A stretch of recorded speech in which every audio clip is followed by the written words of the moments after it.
I'm Joshua Bardwell, and you're going to learn something today. Betaflight won't arm. That's why you're here. And you're specifically here because Betaflight is giving you the GPS arming status prevention code. Now, if you've just stumbled across this video randomly trying to figure out why your Betaflight won't arm, check out video 1 in this playlist. There's a link to the playlist down in the video description. It walks you through figuring out why Betaflight won't arm, and then there's a separate video for each of the possible reasons why. But what we're here to talk about in this video is the GPS arming status code. Stay tuned.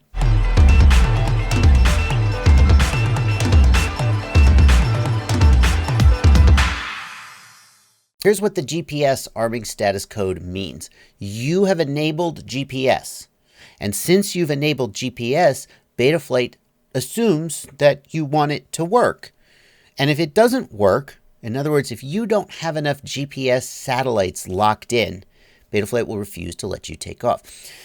This is a little bit it's too much, because most people who are using GPS in Betaflight, maybe they want a direction home, or maybe they just want like a speed indicator. GPS can give you velocity so you can tell how fast your quad's going without a radar gun.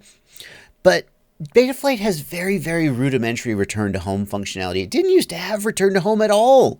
So chances are, if you're using GPS and you don't have a satellite lock, you just forget it. I'm just going to go fly. And that's the problem. Betaflight won't let you. So let's see how to fix this. So here we are in Betaflight, and the first thing I want to show you is if you go to the CLI, and I believe the thing is, no, there it is.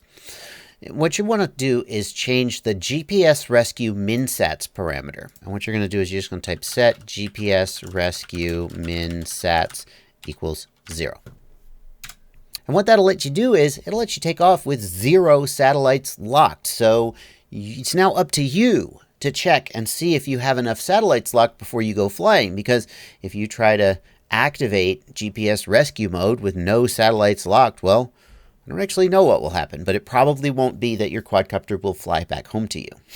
Okay. Now, if you're running Betaflight 4.0, there's a different way of handling this. Instead of modifying the minsats parameter, which still exists in Betaflight 4.0, there's an additional parameter, set GPS rescue allow arming without fix.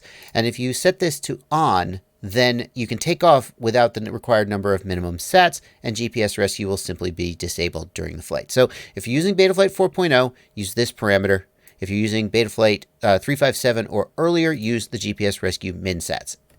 And the thing that I don't know the answer to is, why does Betaflight 4.0 still have the GPS rescue minsats? Because if you're allowing arming without a fix, then what's the point of having a separate minsats parameter? I honestly don't know.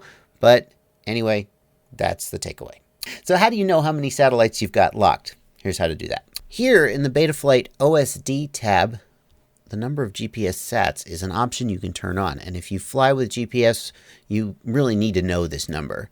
So I'm going to turn that on, and here it is. I'm just going to drag it over here, whatever you put it, wherever on the screen you like, and that's going to tell you how many sats you've got. The other question you might have is, why is my GPS not locking enough satellites? I don't want to just turn off the warning. I want to actually get the number of satellites I need to get Betaflight working. And that is a much bigger question.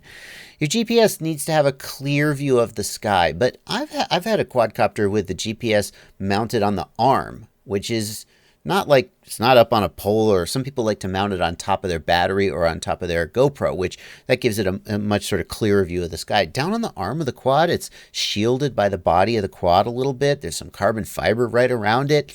And I still typically get 11 or 12 satellites, and that's enough to go fly with. So if you're not getting enough satellites, you want to look at how you've mounted your GPS unit.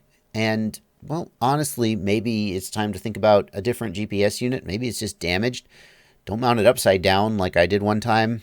Yeah, the antenna needs to face up, not down at the carbon fiber. The other thing to say is, if you've just gotten started playing with GPS, the very first time your GPS powers up, it can take like 10 minutes to get a lock. And then after that, it should be pretty quick, unless you like fly across the country or something, and then suddenly it's like, whoa, where am I? Hold on. So that cold start can sometimes take a little while. So you may just want to take your quad outside where it has a clear view of the sky, plug it in, just leave it sitting there for 10 or 15 minutes and see if it gets a lock. Anyway, this video isn't about how to set up your GPS. That's a topic for another video. But now you know, if you're getting the GPS arming prevention status code, at least how to make it so Betaflight will let you take off while that code is still happening. Okay. That's going to do it for this video. Thank you guys so much for watching. Happy flying.